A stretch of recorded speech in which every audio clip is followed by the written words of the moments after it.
దేశంలో భారీ పెట్టుబడుల దిశగా ప్రభుత్వం మరో కీలక అడుగు వేసింది. ముఖ్యమంత్రి నారా చంద్రబాబు నాయుడు అధ్యక్షతన జరిగిన 17వ రాష్ట్ర స్థాయి పెట్టుబడుల ప్రోత్సాహక బోర్డు సమావేశంలో లక్షల కోట్ల పెట్టుబడులకు గ్రీన్ సిగ్నల్ లభించింది.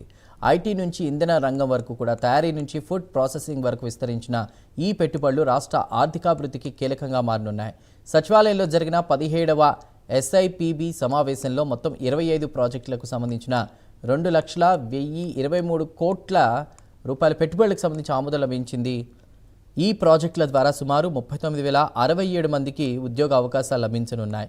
ముఖ్యంగా పెద్ద పరిశ్రమలతో పాటు ఎంఎస్ఎంఈలకు కూడా సమాన ప్రాధాన్యం ఇవ్వాలని ప్రభుత్వం స్పష్టం చేసింది. ఇందులో భాగంగా ఐటీ రంగంలో రిలయన్స్ ఇండస్ట్రీస్ విశాఖలో 1,08,010 కోట్ల భారీ పెట్టుబడితో డేటా సెంటర్ ఏర్పాటు చేయనుంది. ఇది రాష్ట్రంలో ఇప్పటి వరకు వచ్చినటువంటి అతిపెద్ద ఐటీ పెట్టుబడిలో ఒకటిగా నిలవనుంది.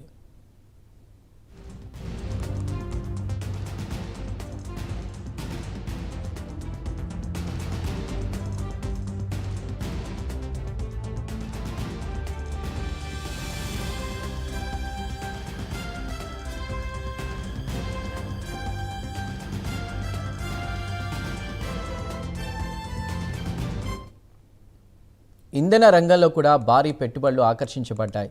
శ్రీ సత్యసాయి జిల్లాలో రిలయన్స్ సంస్థ 51,300 కోట్లతో సోలార్ పవర్ ప్రాజెక్టును ఏర్పాటు చేయనుంది. అలాగే కడప జిల్లాలో అదానీ హైడ్రో ఎనర్జీ 12,297 కోట్లతో పంప్డ్ స్టోరేజ్ ప్రాజెక్టును అభివృద్ధి చేయనుంది. తిరుపతి జిల్లాలో యమాన్కో ఇండియా ప్రైవేట్ లిమిటెడ్ 9,398 కోట్లతో గ్రీన్ హైడ్రోజన్ ప్రాజెక్టును చేపట్టనుంది. పరిశ్రమల రంగంలో తిరుపతి జిల్లాలో రాయల్ ఎన్ఫీల్డ్ దాదాపు 2,508 కోట్ల పెట్టుబడితో మోటార్ సైకిల్ తయారీ యూనిట్ను ఏర్పాటు చేయనుంది. అదే ప్రాంతంలో అపోలో టైర్స్ 6,100 కోట్ల పెట్టుబడితో టైర్ తయారీ యూనిట్ను అభివృద్ధి చేయనుంది. నెల్లూరు జిల్లాలో ఇంటర్నేషనల్ ఫ్లేవర్స్ అండ్ ప్రోగ్రెసెస్ సంస్థ కర్నూలులో గ్రైడోన్ ఎనర్జీ లిమిటెడ్ పరిశ్రమలను ఏర్పాటు చేయనున్నాయి.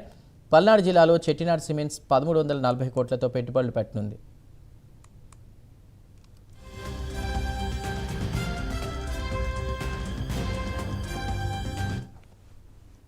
ఇతర ప్రాజెక్టులో భాగంగా అనంతపురం, అన్నమయ్య జిల్లాల్లో స్నేహ ఫార్మ్స్ ఫుడ్ ప్రాసెసింగ్ యూనిట్లను ఏర్పాటు చేయనుంది.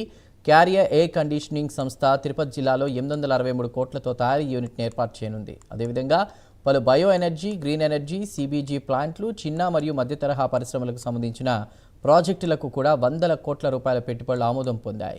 ఈ సందర్భంగా ముఖ్యమంత్రి మాట్లాడుతూ పెట్టుబడులపై కేవలం ఒప్పందాలు కుదుర్చుకోవడం సరిపోదని, అవి గ్రౌండ్ లెవెల్లో అమలు కావాలని స్పష్టం చేశారు. అనుమతుల నుంచి ఉత్పత్తి ప్రారంభం వరకు ప్రతి దశను నిర్దిష్ట గడువులో పూర్తి చేయాలని, అనుమతుల విషయంలో ఆలస్యం లేకుండా ఏపీ బ్రాండ్ను సృష్టించాలని అధికారులకు సూచించారు.